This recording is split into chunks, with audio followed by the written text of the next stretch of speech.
Olá! Estamos aqui na sexta-feira. Sexta breja não, hein?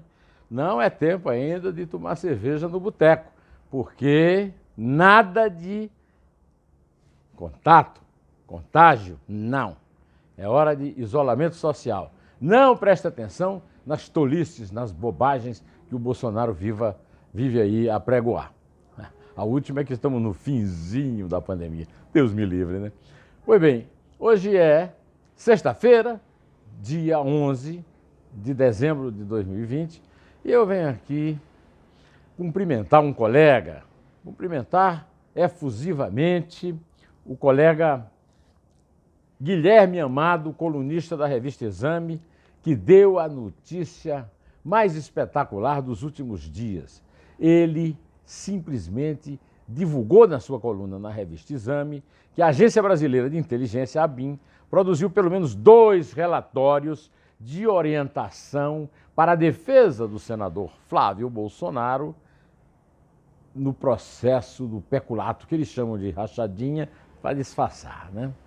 Peculato, que é de transferência de dinheiro público por interesse privado, corrupção, lavagem de dinheiro, organização criminosa, senador sonso. E ele não tem defesa. O Ministério Público já pegou de todos os lados. Então ele agora está tentando se salvar através do PAP. O PAP, presidente, está fazendo o possível e o impossível, e sobretudo o ilícito, para defendê-lo. O companheiro, jornalista da Exame, publica o seguinte: no dia 22 de agosto, o Bolsonaro tomou conta disso aí, reuniu a defesa do Flávio Bolsonaro com a ABIN e o general serviçal Augusto Heleno, do GSL, para providenciar reportagens que desmoralizem a fiscalização do imposto de renda, a fiscalização da Receita Federal. Quer dizer, o presidente da República solapando o trabalho dos fiscais da Receita.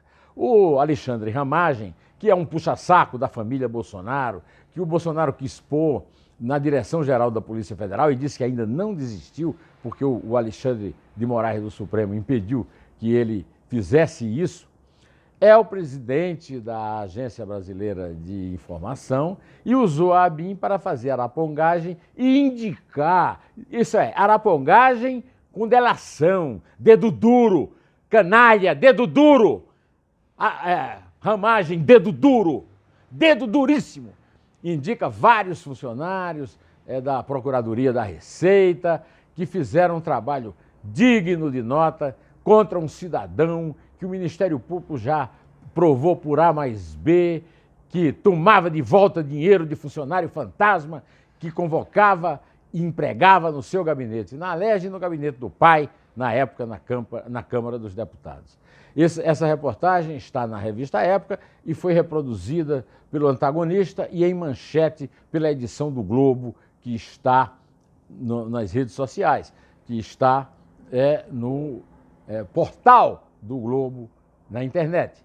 É uma reportagem a respeito de um assunto nojento, asqueroso, criminoso, de um ilícito brutal, o uso de arapongagem, de espionagem pública paga por nós para salvar um delinquente da necessidade de cumprir uma pena. O delinquente se chama Flávio Bolsonaro, é filho do presidente Bolsonaro e está recorrendo a esse tipo de expediente para se livrar, em vez de provar a sua inocência, que ele diz que é inocente.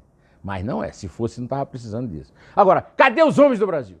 Como é que é um negócio desse? Primeiro, até agora, eu não encontrei assim a repercussão que tinha que ter tido, né? E em segundo lugar, cadê o Procurador-Geral da República, que foi nomeado para livrar a cara da família Bolsonaro?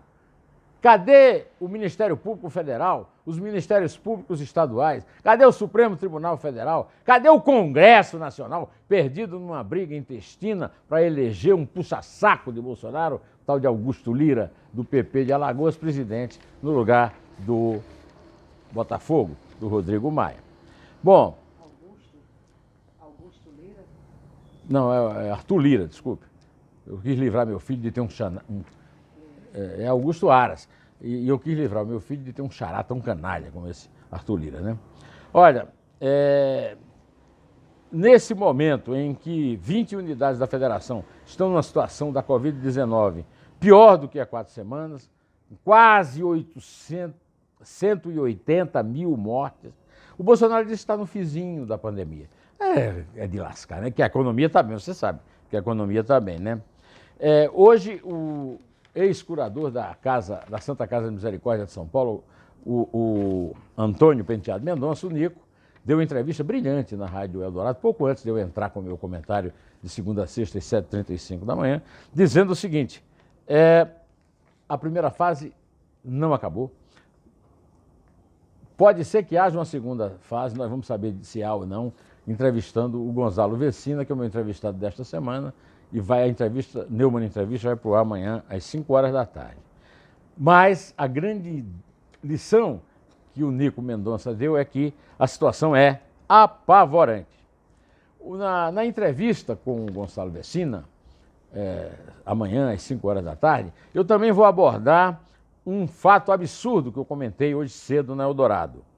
Mesmo com mais de 2,5 milhões de comprimidos de hidroxicloroquina encalhados nos estoques, o Ministério da Saúde planeja gastar até 250 milhões de reais para oferecer o medicamento, além do antibiótico azitromicina, vulganita, no programa Farmácia Popular.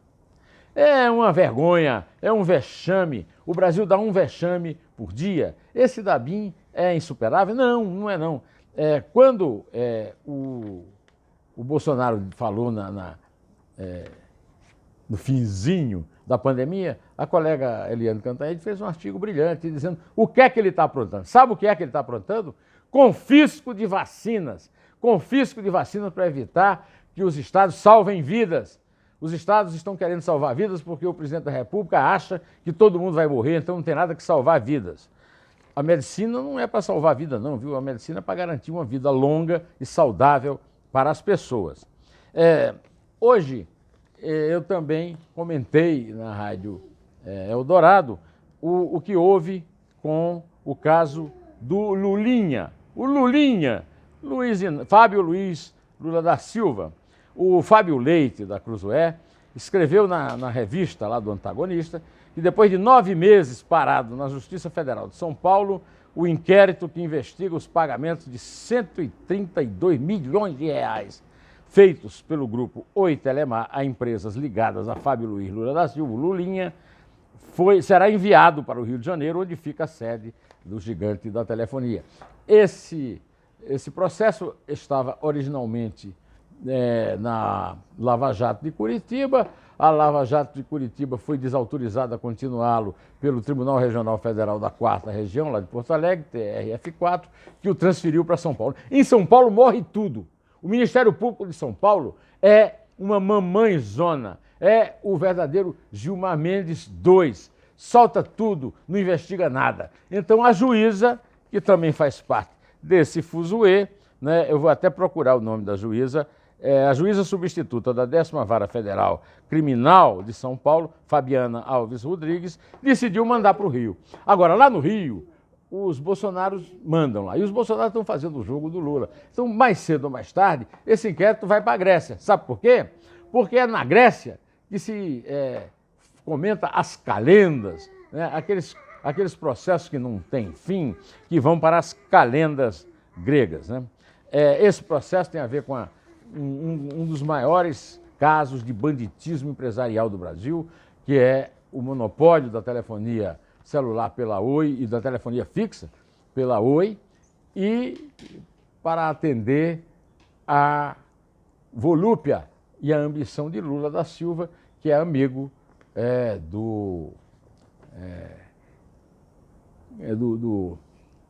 o cara que foi marido da Marta e que é o argentino que é metido a francês, né? Pois bem, esse cara conseguiu que a Lurian, filha do Lula, com a enfermeira Miriam, que o Lula queria fazer um aborto, e por causa disso o pessoal da campanha do Collor, o delator, Luiz Favre. Luiz Favre é um nome falso dele, é o nome de guerrilheiro, é o nome de comunista, né? Então, Como ele era casado, antes de casar com a Marta Suplicy, com Marília Andrade, filha de um Andrade que era fundador da Andrade Gutierrez, o Lula fez esse favor para o Lula, e aí ele fez o favor de salvar no Brasil o bandido Cesare Battisti, assassino, criminoso, que foi tratado aqui como um herói político da esquerda, e depois que voltou para a Itália, desmoralizou todos aqueles que o defenderam, inclusive essa turminha aí. O advogado Luiz Barroso, que está no Ministério, foi advogado dele, e por isso foi para o Supremo. O pessoal do PT e principalmente o Tarso Genro, que era o ministro da Justiça e que foi seu padrinho junto ao Lula, né? Pois bem, eu vou terminando por aqui, direto ao assunto, em pé. E só a verdade nos salvará.